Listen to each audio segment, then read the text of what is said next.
The Etrich Taube belongs to the earliest military aviation period, when armies were still deciding whether an aircraft was a useful machine or only a dangerous experiment. Its importance is not measured by speed, armor, radar, missiles, or combat victories. It matters because it helped prove that powered flight could serve military observation, training, communication, and reconnaissance. In this stage, every engine run, takeoff, landing, and repair taught officers what aircraft could and could not do. The Etrich Taube was an early military aircraft built by Etrich design, produced by manufacturers including Rumpler. It was used by Austria-Hungary and Germany, and its role was early reconnaissance, training, artillery spotting, and light bombing aircraft. Its first flight history is recorded as 1910, and it entered service or military evaluation around 1911 to 1912 with early Central Powers military aviation units. Known aliases and related names include Rumpler Taube, Etrich-Rumpler Taube. The aircraft should be understood as a pioneer design, not as a mature combat platform. Its crew arrangement was usually two, with pilot and observer.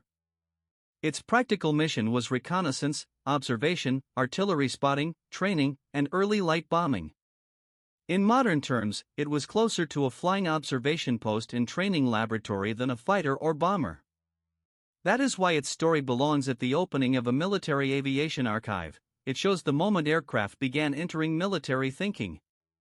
For the officers who watched these machines, the key question was not whether they could defeat an enemy aircraft. Dedicated air combat barely existed. The question was whether a fragile powered machine could launch, climb, turn, observe, return, and be prepared for another flight. That made reliability, visibility, field repair, and pilot training as important as any headline performance number. The Etrich Taube was built because early military services needed proof.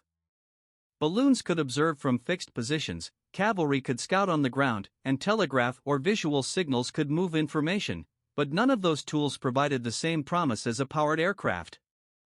A machine that could cross terrain, look beyond the front line, and return with information offered a new form of reconnaissance.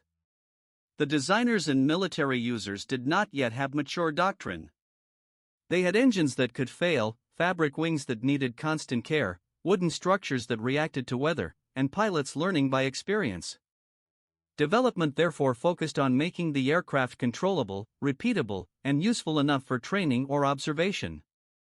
The requirement was simple but difficult: lift a crew or pilot, maintain enough speed and altitude to be safe, and land without destroying the machine. There was also an institutional problem. Armies had to create rules for selecting pilots, inspecting aircraft, moving spare parts, building hangars, and deciding who controlled aerial information. The Etrich Taube helped expose those questions. A successful demonstration could support funding and training, a crash could slow enthusiasm. Early military aviation advanced through this uneven process of experiments, public demonstrations, official trials, and small purchases. The design of the Etrich Taube reflects the technology of early aviation. Its power plant was early piston engines, commonly around 70 to 120 horsepower depending on version. Its structure was wood, fabric, and wire-braced monoplane with distinctive swept bird-shaped wings, which meant wood members, fabric covering, wire bracing, and careful rigging were not minor details, they were the aircraft's strength and safety system. Its control method was wing warping and flexible surfaces influenced by bird-like planform. Later aircraft would use stronger airframes, enclosed cockpits, metal structures, radios, instruments, and standardized maintenance, but this aircraft belonged to a period before those features were reliable or common. Speed, altitude, range, and endurance were limited by engine power, propeller efficiency, fuel capacity, weather, and pilot skill. The wing was not just a lifting surface, it was a flexible structure that had to remain aligned under load. The aircraft carried no radar, no modern sensors, no avionics suite, and no guided weapons.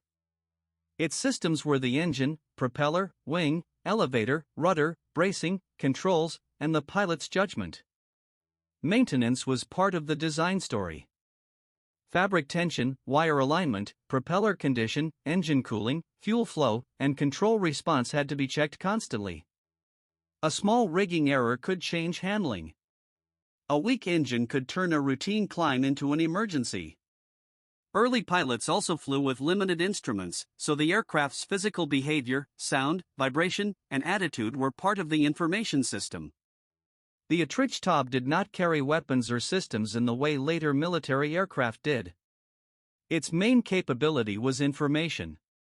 A pilot or observer could look at roads, fields, troop movement, rail lines, ships, artillery positions, or terrain from above. That was strategically important because early 20th century armies were beginning to understand that observation from the air could change planning. The aircraft could support training, reconnaissance, demonstration flights, route proving, and basic military evaluation.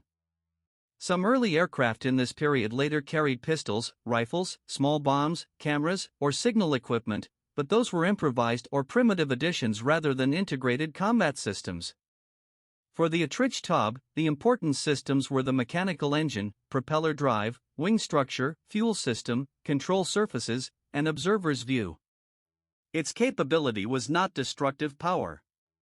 Its capability was giving commanders a new perspective before dedicated fighters, bombers, and reconnaissance types existed.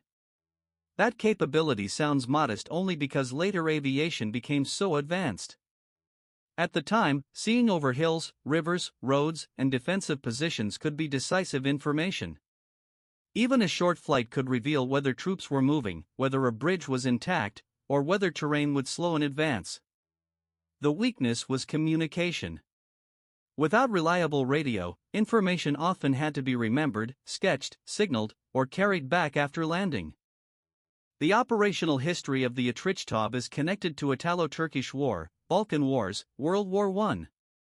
In this era, even non-combat service mattered because militaries were learning how to select pilots, maintain fragile machines, build airfields, store fuel, brief missions, and recover from accidents.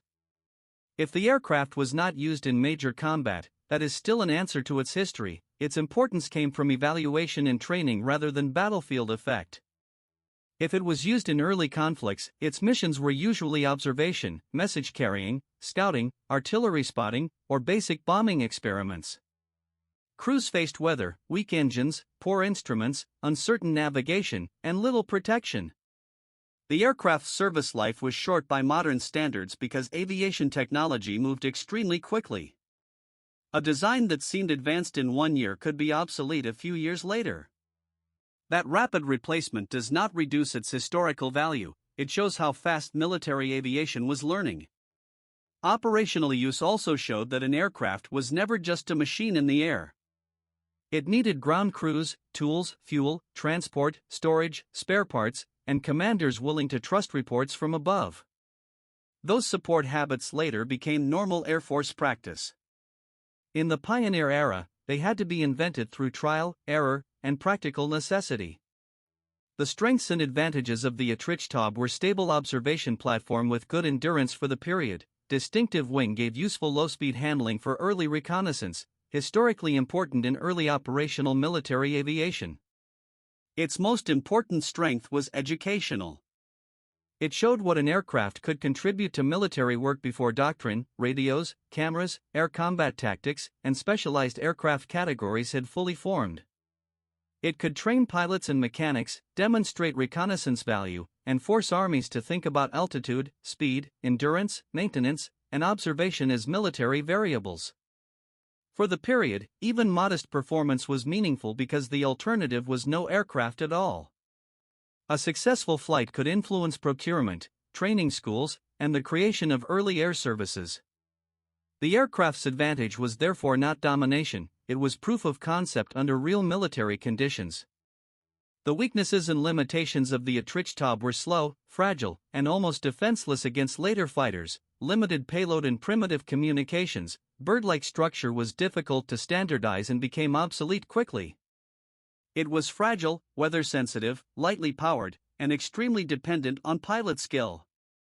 Its payload was limited, its endurance was modest, and its altitude performance left little margin. There was little or no protection for the crew. Communication with troops on the ground was primitive, and navigation depended on landmarks, maps, and visibility. Maintenance required constant attention to fabric, wood, wire tension, engine reliability,